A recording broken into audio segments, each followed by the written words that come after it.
যেন যাই কি সবই বুঝ, সবই বুঝ নাকি একটু রক্ত নাই? আপনারা এসে ঠিক বলেছেন, আর নয় এমন কথা বলেন কি করে জবাব দিতে হবে। আমি জবাব দেওয়ার জন্য প্রস্তুত। এই নীতিতে শুধু প্রস্তুত নয়, এই নীতিকে পেশাব করে দিতে প্রস্তুত। এই নীতি জাতি থেকে উঠিয়ে দেবো, চাঁপাই নবম জেলা থেকে বিদায় করে দেবো। দু যুবতী মেয়েরা সারা রাত গীত গাইবে কণ্ঠস্বরে, আর থোবড়া খাওয়াবে সারা দিন, সারা রাত সব গ্রামের লোক এসে বসবে, তার সামনে ক্ষীর তুলে দিবে। আশ্চর্য নোংরা নীতি। আমি বলেছিলাম কাজী সাহেবের ওই খাতাকে টয়লেট পেপার হিসাবে ব্যবহার করতে হবে পেশাবের জন্য, পায়খানার জন্য। কেন? ওতে আছে 4টা সাক্ষী। তখন ওই কাজী সাহেব আমার উপরে খুব ক্ষেপে গেলেন, সম্ভবত মানিকগঞ্জ থেকে। আমাকে তখন আমি বলছি, জনাব ক্ষেপছেন কেন? শুধুমাত্র জেনা প্রমাণ করতে কয়টা সাক্ষী লাগে? পৃথিবীতে আর কোনো কাজে 4টা সাক্ষী লাগে না, শুধুমাত্র জেনা প্রমাণ করতে 4টা সাক্ষী লাগে। আল্লাহর নবী বলেছেন একটা বিবাহ বৈধ হওয়ার জন্য বাপ লাগে, 2 জন সাক্ষী লাগে। উকিল বাপ হারাম, চিরদিনের জন্য হারাম। উকিল বাপ চিরদিনের জন্য হারাম, চিরদিনের জন্য হারাম, কিয়ামত পর্যন্ত হারাম উকিল বাপ। উকিল বাপই নাই। খুলনাতে, চট্টগ্রামে, বরিশালে উকিল বাপই সেদিন থেকে বাপ, আর আসল বাপারা বাপ নয়। ওই উকিল বাপি সেদিন থেকে বেটির বাড়ি যাবে, বেটি উকিল বাপের বাড়ি যাবে। এখন নাকি বাপ বেটি হয়ে গেছে। চাঁপাই নবাবগঞ্জের মতন গ্রামের সবাই নাকি চাচা, তো কার সাথে পর্দা করবে? গেওরা গ্রামের সবাই নাকি ভাই, তো কার সাথে পর্দা করবে? তাই পর্দা করার কেউ নাই। এখন এর বাড়ি ও যায়, ওর বাড়ি এ আসে। সালাম তো ভুলে গেছে, বলে আব্দুর রাজ্জাক আছো গো, এ বলে ঢুকে যাচ্ছে। অথচ এ বলে ঢোকা হারাম। আসসালামু আলাইকুম, দরজায় গিয়ে সালাম দিতে লজ্জা পাই। শতকরা 1999 জন লোক লজ্জা পায় আমার সামনে যারা বসে আছে। আজ থেকে নীতি পরিবর্তন করেন, করতেই হবে। এর নাম আত্মার সাথে জিহাদ। আজ থেকে এই বৈঠকে যত মানুষ বসে আছি, আর কোনোদিন বাড়ির দরজায় গিয়ে বলবো না যে আমাদের মা খালেদার মা আছো, এ কথা বলবো না। দরজায় বলবো আসসালামু আলাইকুম। বলা যাবে না ইনশাল্লাহ বলছো না কেন? লাভ দেওয়ার কথা ভুলে যায় না, বলা ইনশাল্লাহ, ইনশাল্লাহ। আর যদি কেউ সালাম ছাড়া ঢুকে যায় তাহলে কি করতে হবে? বাহির দরজায় যান, বাহির দরজায় যান, ওখান থেকে সালাম দিয়ে ঢুকে। 3 শ্রেণীর মানুষ জাহান্নামে যাবে। 1, বিড়ি, তামাক, জর্দা, সিগারেট, গোল নেশাদার দ্রব্য খায়, পান করে যে। 2, আর রাজরাত মিনান নিসায়ে, পুরুষের বেশধারী নারী, পুরুষের জুতা স্যান্ডেল পরে, পুরুষের শার্ট প্যান্ট পরে, পুরুষের পোশাক পরে। এই এলাকা থেকে এখন রাস্তা পাকা হয়ে গেছে। এই সুন্দরপুর, নারায়ণপুরের ছেলে মেয়েরা বেশি শিক্ষিত, শিক্ষিতা। এরা এখন মনে করেছে বেটি ছেলেরা যে আমাকে নিজেকেই বাজার করতে হবে। কেন? ওর স্বামী যখন কাপড় কিনে নিয়ে এসেছে, তখন কাপড়ে হাত দিয়েছে, কি যে মোটা কাপড় কিনে নিয়ে এসেছে। তখন নিরুপায় হয়ে স্বামী বলেছে তাহলে তুই কিনে নিয়ে। তখনও যাওয়ার সুযোগ পেয়েছে। কাপুরুষ, কাপুরুষ, এর নাম কাপুরুষ, এর নাম কাপুরুষ। জীবনে আমরা কোনোদিন বাজারে যাইনি, জীবনে আমরা তো বেঁচে আছি। এবং এই কথা তো দূরের কথা, কাপড় কোনো মানুষ যদি কিনে নিয়ে এসে বাসায় দেয়, তাহলে বলতে পারবে না এটা মোটা না চিকন। আর যদি স্বামী হাতে দেয়, তাহলে বলতে হবে তুমি যাহাই আনিয়েছ তাহাতেই আমি খুশি। তাহলে সংসারের ভালোবাসা দ্বিগুণ বেড়ে যাবে। মোটা হোক চিকন হোক, তুমি যাহাই আনিয়েছ তাহাতেই আমি খুশি। অন্য মানুষ যদি কোটি টাকা দিয়ে কিনে নিয়ে আসে, আমি খুশি নই। আমি নিজে হাতে যদি পরিশ্রম করে কিনে নিয়ে আসে, আমি তাতে খুশি নই। তুমি আমার জন্য কিনিয়েছ, তাতেই আমি খুশি। তাহলে সংসার সুন্দর হবে। আর আপনাকে আর একটা কথা বলা থাকছে, সবসময় নাম ধরে কাজে বলবেন, নিজে কাজ করবেন না। 1 গ্লাস পানি আপনি নিজে ঢেলে খেলেন কেন? নিজে ঢেলে খেলেন কেন? আপনি বলবেন খালেদা 1 গ্লাস পানি নিয়ে আসো তো, ও খুশি হবে। আর যে নিজে ঢেলে খান, তাহলে মনে করবে আমার উপরে রাগ বেড়েছে, সেজন্য তো আমাকে বলে না। আর আপনাকে বলছি, আপনি মহিলা মানুষ, একটু পরে বলছি যে আপনি 1 গ্লাস পানি এভাবে সামনে ঠ্যাকস করে দিয়ে সরে যায়েন না। এতে জান্নাত হবে না, এভাবে সংসার চলবে না। আমি আপনার কাছে আসছি একটু পরেই, সম্মানিত দিনী ভাই বোন, এই কথাটা শেষ করে নিই। আমরা এখন রাস্তাঘাট পাকা, এর অর্থ আমার বোনকে, আমার মাকে গিয়ে চাঁপাইনবাবগঞ্জ শহরে বাজার করতে হবে। সারা দিন এর ধাক্কা খেতে হবে, ওর ধাক্কা খেতে হবে। মোহর দিনে না আপনি ধাক্কা খায় আর একজনের খারাপ লাগে না? একটু লজ্জা লাগে না? একটু শরম লাগে না? একটু হায়া লাগে না? একটু খারাপ লাগে না? একটু বোধোদয় না? একটু বোধগমন, একটা আত্মমর্যাদা নেই? আত্মমর্যাদা আত্মমর্যাদা উপস্থিত বৈঠকের দিনই মুসলিম শুনেন, উপস্থিত বৈঠকের দিনই মুসলিম বোন শুনেন। কথা বলছো কেন? তখন থেকে তোমার জন্যই কথা বলছি, আর তুমি কথা বলছো মানে লজ্জা হয় না তোমার? শরম হয় না তোমার? হায়া হয় না তোমার? ইতস্তবোধ হয় না তোমার? বোধ নয় দে, বোধ দেয় নেই তোমার, বোধ নয় তোমার? কোন সাহসে তুমি কথা বল? তোমার বাপ তোমাকে কিছু বলে না, যার জন্য তুমি মনে করেছে এখানে আসলে তুমি ফুলে ধোয়া থাকবে নাকি?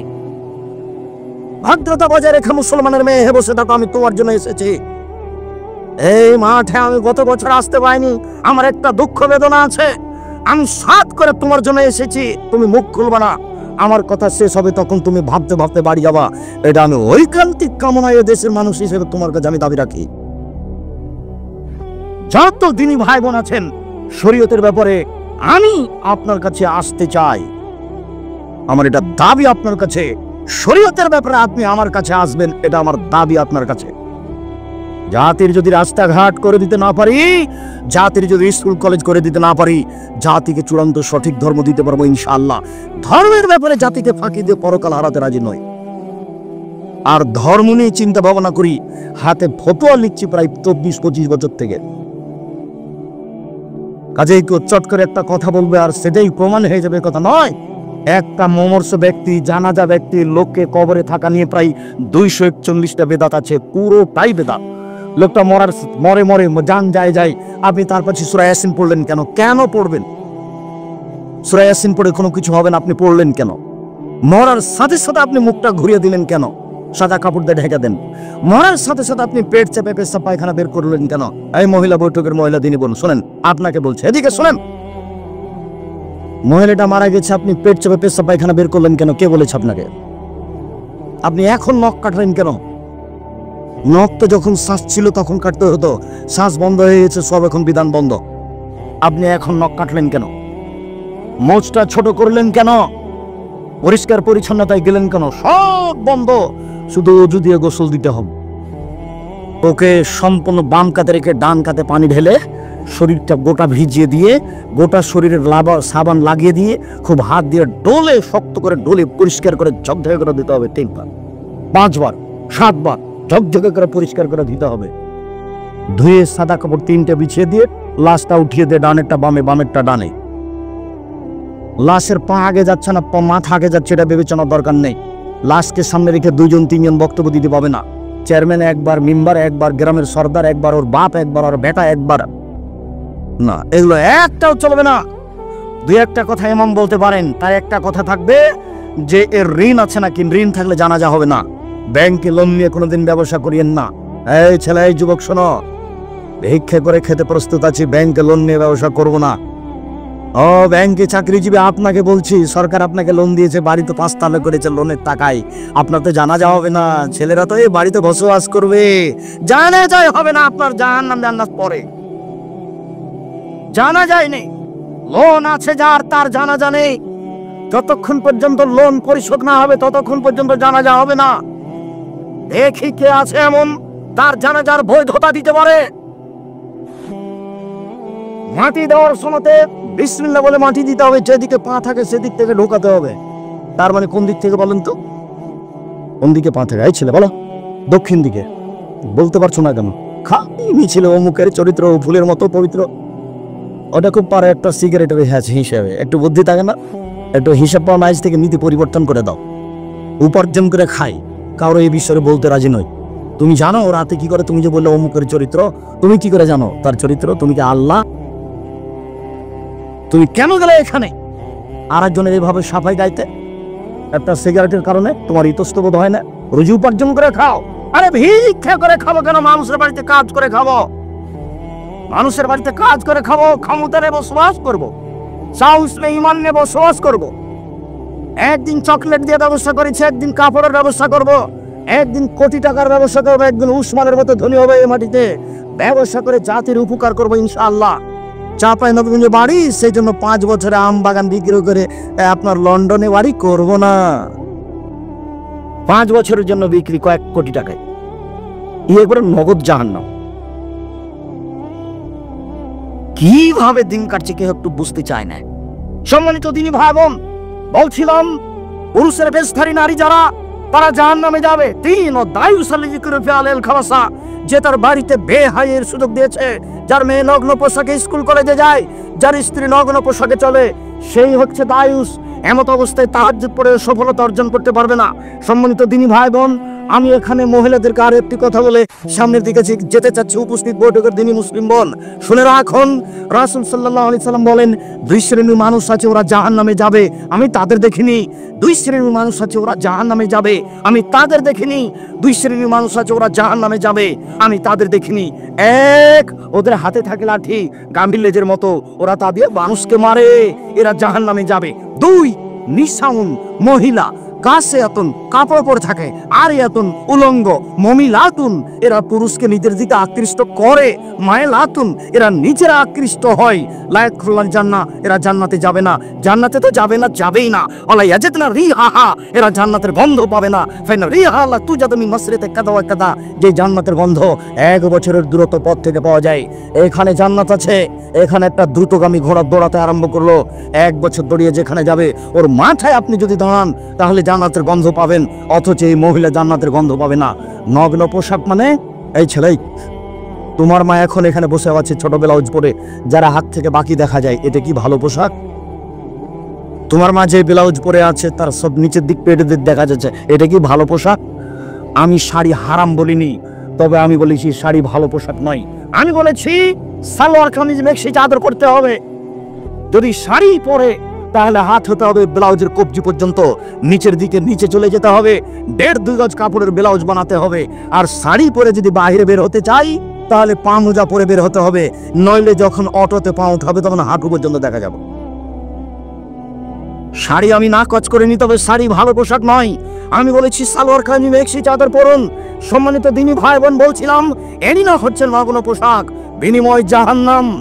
আবার যখন ওরা রাস্তায় হাঁটে তখন সব পুরুষ তাকে দেখতে থাকে, আবার ওরা যখন রাস্তায় হাঁটে তখন কেন জানি কেমন কেমন করে, আনছান আনছান করে, একবার এই দিকে যায়, একবার ওই দিকে যায়, একবার হাত নাড়ে, একবার মাথার চুল নাড়ে।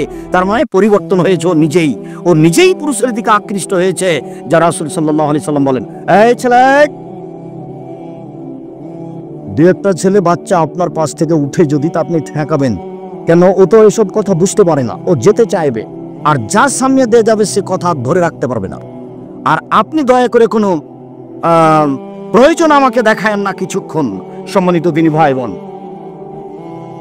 রাসূল সাল্লাল্লাহু আলাইহি ওয়াসাল্লাম বলেন, লানা রাসূলুল্লাহ সাল্লাল্লাহু আলাইহি ওয়াসাল্লাম আকেল রিবা ওয়া মুকিলাহু ওয়া কাতিবাহু ওয়া শাহিদাইহি, যে সুদ খায় তার উপরে অভিশাপ, যে সুদ দেয় তার উপরে অভিশাপ, যে সুদ নেয় তার উপরে অভিশাপ, যে সুদের অঙ্ক কষে তার উপরে অভিশাপ, যে সুদের সাক্ষী থাকে তার উপরে অভিশাপ, ব্যাংকে যত ব্যবস্থাপনা আছে সবার উপরে অভিশাপ। আমি বলিনি, আমি অনুবাদক। শেষ বাক্যে তিনি বলেছেন, হোম সওয়া, আজ থেকে তওবা করে উঠতে হবে, আর যেন কিস্তি না চলে। তোমার চলবে না, তোমার বাপের চলবে না, তোমার বোনের চলবে না, তোমার মায়ের চলবে না, একবারে টোটালি কিস্তিতে পেশাব করে উঠতে হবে। আবু হুরায়রা রাদিয়াল্লাহু তাআলা আনহু বলেন, রাসূল সাল্লাল্লাহু আলাইহি সাল্লাম বলেছেন, মা ইয়াকুলু দিরহাম রিবাহু ইয়ালাম আসাদু মিন সিদ্দাতি ওয়া সালাসিনা জিনিয়া, কেউ যদি জেনে শুনে 1 টাকা সুদ খায়, 36 বার জেনা করে যত পাপ হবে, 1 টাকা সুদ খেলে তার চেয়ে বেশি পাপ হবে। আমি বলিনি, আমি অনুবাদক, এই কথা আমি বলিনি। বাচ্চা, এই কথা আমি বলিনি, আবার অনুবাদ করছি। রাসূল সাল্লাল্লাহু আলাইহি সাল্লাম বলেন, মা ইয়াকুলু দিরহাম রিবা ও ইয়ালা, কেউ যদি জেনে শুনে 1 টাকা সুদ খায়, ইয়া আসাদু মিন সিদ্দাতি ওয়া সালাসিনা জিনিয়া, 70 বার জেনা করে যত পাপ হবে তার চেয়ে বেশি পাপ হবে 1 টাকা সুদ খেলে। 36 বার জেনা করে যত পাপ হবে, 1 টাকা সুদের পাপ বেশি হবে। তিনি বলেন, আর রিবা সাবুনা জুজান, সুদের 70টি ভাগ রয়েছে। আইনসারহা আইন কহরাজুল উম্মাহু, তার সবচেয়ে ছোট ভাগ হলো মার সাথে জেনা করলে যেমন পাপ হয়। লজ্জা লাগে না? খাইছে কত টাকা সুদ খেয়েছো, তুমি লজ্জা করে না? তোমার শরম লাগে না? এই বেটা, মুখ নিচু করে বসে আছো কেন? তওবা করে উঠো, ভিক্ষা করে খেতে রাজি আছি, আজ থেকে সুদের মুখে পেশাব করে দেবো। কোটি কোটি টাকা সুদ খেয়েছি। আর যদি এই কথাটা বলতে পারি আমি সুদ ছেড়ে দিলাম, তুমি আমাকে মাফ করো, যদি আমার কোটি কোটি টাকা সুদ থাকে মাফ হয়ে যাবে। রিক্সাওয়ালাকে যদি আমি দাম্ভিকতা দেখি এক থাপড় মেরে থাকি, তাহলে আর পাপ ক্ষমা হবে না। ওটা জুলুমবাজি করা। যদি যাকাত ওসর বের না করি, তাহলে ফকিরের হক মেরে খেয়েছি। কার? যাকাত ওসর ফিতরা কাকে দিতে হবে? ফকিরকে। তো আমি দিলাম না, আমি কি করলাম? ফকিরের হক মেরে খেলাম, এর বিচার পরে হবে। 1 মিনিট। যারা জালেম তাদের বিচার পরে হবে, যারা রিক্সাওয়ালাকে থাপ্পড় মেরেছে তার বিচার পরে হবে, যারা পাড়া প্রতিবেশী গ্রাম্য চাচা চাচিকে অপমান করেছে তার বিচার পরে হবে, যারা দাম্ভিকতা দেখে দলীয় দাপটে মানুষকে জেলে দিয়েছে তার বিচার পরে হবে। পৃথিবীর মানুষ শুনে রাখুন, বিশ্বের বাঙালি দিনী ভাই বোন যারা আমার সামনে আছেন, যারা অনলাইনে আমাদের সাথে আছেন সারা পৃথিবীর বিভিন্ন স্থান থেকে, তাদেরকে আমরা অনুরোধ করে জানাতে চাই, মনে রাখবেন, কারো যদি মানুষের সাথে অন্যায় আচরণ হয়ে থাকে তার নাম জুলুম, তার বিচার পরে হবে। যদি 1 দিন লেট হয় তাহলে 50,000 বছর, যদি 3 দিন লেট হয় তাহলে 1.5 লক্ষ বছর, যদি 500 বছর দেরি হয় কতদিন হবে? খুব সাবধান। বিচারের সময়সীমা ভালো মানুষের জন্য কয় মিনিট? 5-7 মিনিট, 1 ওয়াক্ত সালাতের সমান। বিচারের মাঠে একটা ভালো মানুষের বিচারের সময়সীমা কতটুকু? 1 ওয়াক্ত সালাতের সমান। 1 ওয়াক্ত ফরজ সালাত আদায়ের সমান। 1 ওয়াক্ত ফরজ সালাত আদায়ের সমান। মনে থাকবে না মনে হয়? তো আমরা ধরে নিই মাগরিবের সালাত আদায় করতে 5-7 মিনিট লাগতে পারে, আমরা ধরে নিই এশার সালাত আদায় করতে 10 মিনিট লাগতে পারে। আল্লাহ রাসূল বলেছেন ভালো মানুষের বিচার হবে 1 ওয়াক্ত সালাতের আদায়ের সময়সীমা 5-7 মিনিট, 10 মিনিট। আর কবরের সময়সীমা হলো বাসর রাতের সমান। বাসর রাতের সমান। চাচাতো বোন ফুফাতো বোনকে বাসর রাত সাজাতে হবে না, বাসর ঘরটা হারাম। বাসর ঘর সাজাতে হবে, এ কথাই ঠিক। কনেকে সুন্দরী করে সাজাতে হবে, এ কথাই ঠিক। এদেশে একটা বই পাওয়া যায় আদর্শ পরিবার, এখানেই আছে। আপনি যদি মনে করেন আব্দুর রাজ্জাক সাহেব তিনি আপনাকে ঠকিয়ে দিয়েছে, আমার কিছু করার নেই। ওখানে বাসর রাত কেমন হবে তা লেখা আছে, বাসর রাতের বিস্তারিত বিবরণ দেওয়া আছে। কনেকে সুন্দরী করে সাজাতে হবে কথা বলা আছে। বাসর ঘরে ঢুকে আগে বইয়ের মাথায় হাত দিয়ে দোয়া পড়তে হবে, তারপরে 2 রাকাত সালাত আদায় করতে হবে, তারপরে দাম্পত্য জীবনে যেতে হবে। গেলাম রাত 10টার সময়, কিছু কথাবার্তা বললাম, তারপরে সাংসারিক 2 রাকাত সালাত আদায় করলাম, তারপরে কিছু কথাবার্তা বললাম, রাত 2টা বেজে গেল, এখন ঘুমাতে গেলাম। তাহলে ঘুমে থাকলাম 3 ঘন্টা, 5টার সময় আজান হয়ে গেল, এই 3 ঘন্টা ঘুমালাম। রাসূল সাল্লাল্লাহু আলাইহি সাল্লাম বলছেন কবরের সময়সীমা হলো বাসর রাতের সমান। তাহলে মোটামুটি কবরের থাকার সময়সীমা হলো 2.5-3 ঘন্টা, 4 ঘন্টা এরকম হতে পারে। যখনই ভালো মানুষকে ঘুম থেকে জাগানো হবে তখন সে বিরক্ত হয়ে বলবে, আরে এখনই তো ঘুমালাম, এভাবে তাড়াহুড়া করে জাগানো হচ্ছে কেন? তাকে কেউ জাগাবে না তার কাছের মানুষ ছাড়া। আল্লাহ রাসূল বলছেন নাম কানামাতিল আরুসে, তুমি ঘুমিয়ে যাও বাসর রাতের ঘুমানোর মতো, তুমি ঘুমিয়ে যাও বাসর রাতের ঘুমানোর মতো। তুমি উত্তর সুন্দর দিয়েছ, লাইকে জুইল্লাহ বাহালি, তাকে কেউ জাগাবে না তার প্রিয় মানুষ ছাড়া, তাকে কেউ জাগাবে না তার প্রিয় মানুষ ছাড়া। যখন জাগাতে যাবে তখন বিরক্ত হবে, এই তো ঘুমালাম তুমি জাগালে কেন? অথচ ঘুমিয়ে আছে 2,000 কোটি বছর থেকে, 400 কোটি বছর থেকে, 20,000 বছর থেকে, 50,000 বছর থেকে ঘুমিয়ে আছে। কিন্তু যখন তাকে উঠাবে তখন ও কি মনে করবে?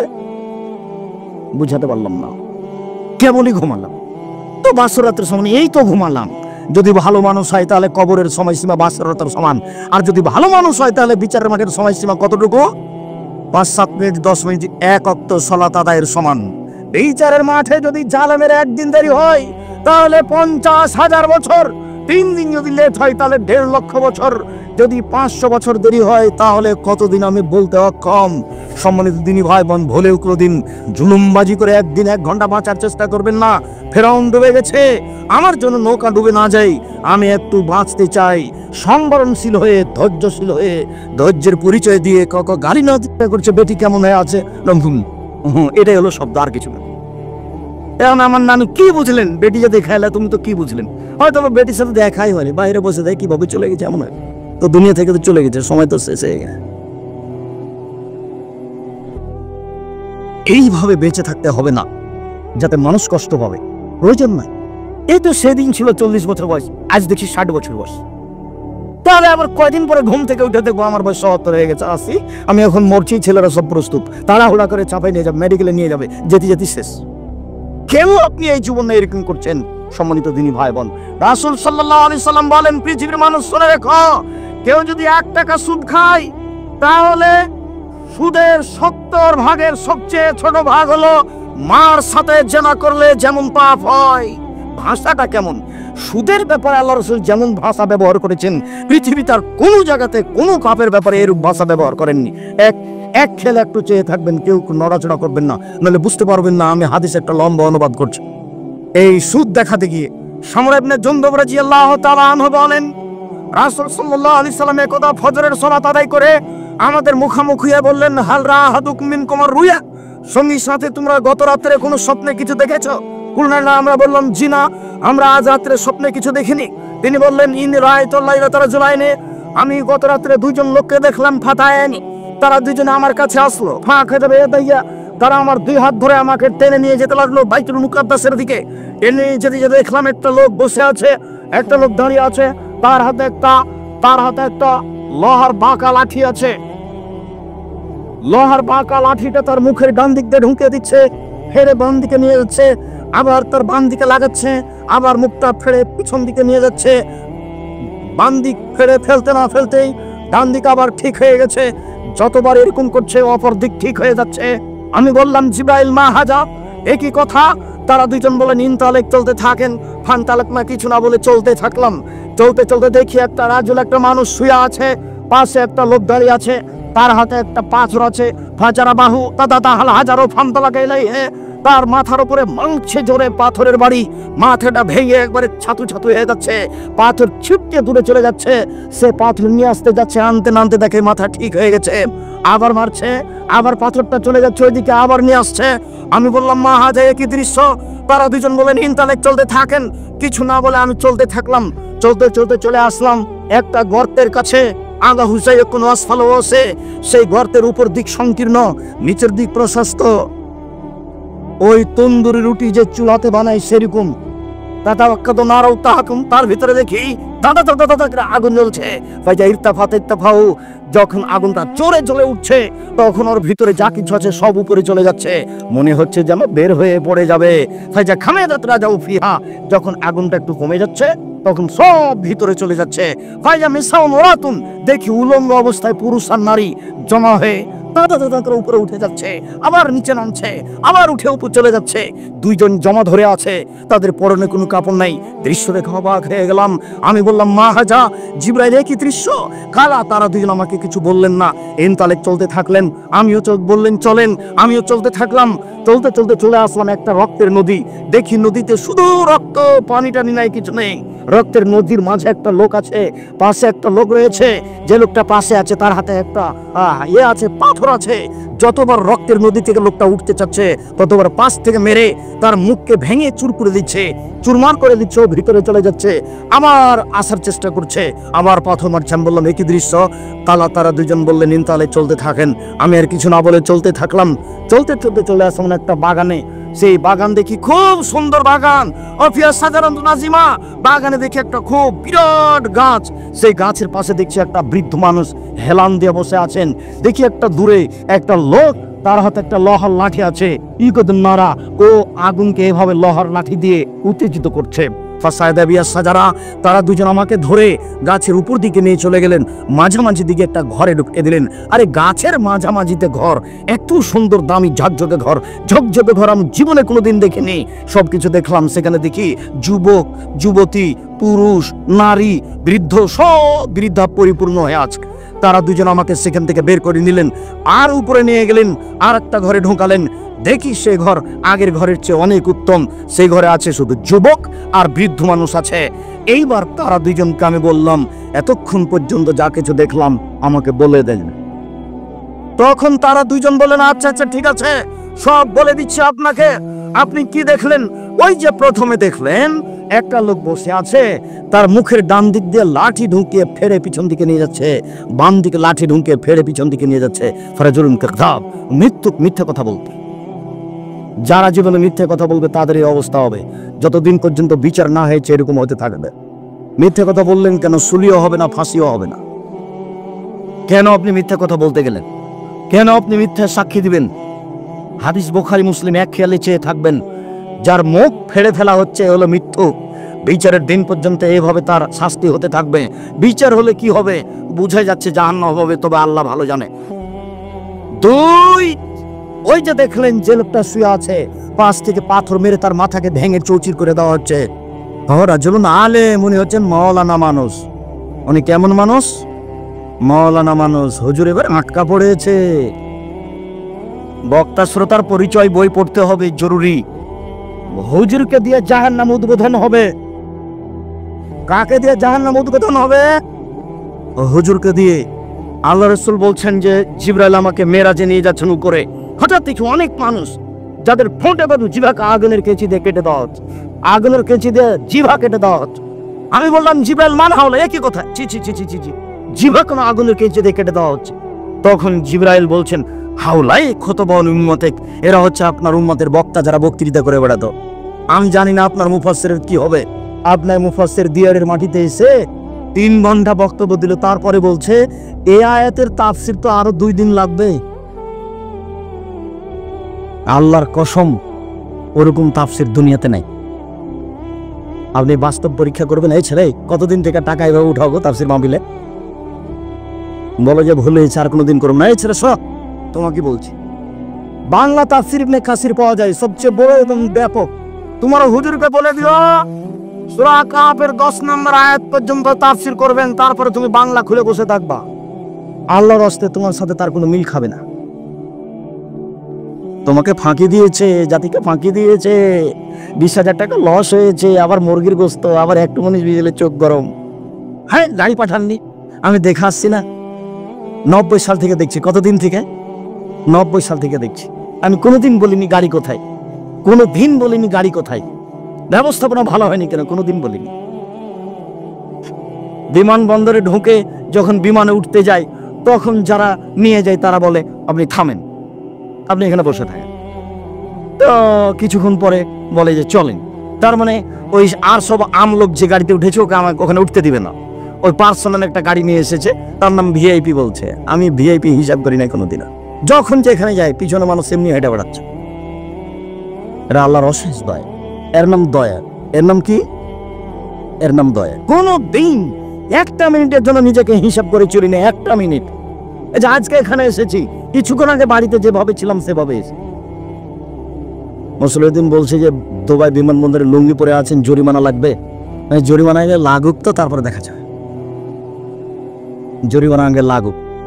গ্রামের মানুষ খুব সাধারণভাবে থাকার চেষ্টা করি।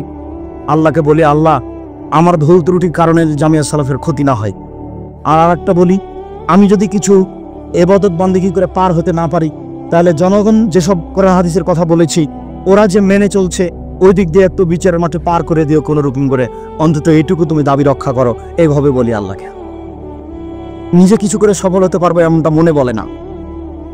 সম্মানিত দিনী ভাই বোন, তারপরে আল্লাহ রাসূল বলছেন যে 2 জন বলছেন, ওই যে আপনি দেখলেন যে লোকটা রক্তের নদীতে পড়ে আছে, সে হচ্ছে সুদখোর। সুদ খেত, যার কারণে তাকে রক্তের নদীতে ফেলে দিয়ে পাশ থেকে পাথর মেরে তার মাথাকে, মুখকে ভেঙে চৌচির করা আছে, চৌচির করা হচ্ছে। পৃথিবীর দিনী মুসলিম ভাই বোন, সম্মানিত উপস্থিত দিনী ভাই বোন, যারা মিডিয়াতে আমাদের সাথে আছেন, তাদেরকে আমরা অনুরোধ জানিয়ে বলছি, সুদ মহাপাপ, বিনিময় জাহান্নাম। কেউ যদি সুদ খায় তার উপরে আল্লাহর অভিশাপ হবে, রাসূলের অভিশাপ হবে। কেউ যদি 1 টাকা সুদ খায় তাহলে 36 বার জেনা করে যত পাপ হবে, 1 টাকা সুদ খেলে তার চেয়ে বেশি পাপ হবে। কেউ যদি সুদ খায়, সুদের পাপের 17টি ভাগ রয়েছে। ছোট ভাগ হলো মার সাথে জেনা করলে যেমন পাপ হয়। কেউ যদি সুদ খায় তাহলে তাকে রক্তের নদীতে ফেলে দিয়ে তার মুখে পাথর মেরে তার মুখকে চৌচির করা হবে। অতদিন পর্যন্ত শাস্তি হতে থাকবে যতদিন পর্যন্ত বিচার না হয়েছে। ওই যে দেখলেন বিশাল গাছ, গাছের পাশে একজন বৃদ্ধ মানুষ বসে আছেন, তিনি হচ্ছেন ইব্রাহিম আলাইহিস সালাম। ওই যে একটা লোক দেখলেন যে লোহা হাতে করে আছে, জাহান্নামের আগুনকে উত্তেজিত করছে, উনি হচ্ছেন মালিক ও খাজিনের নারে।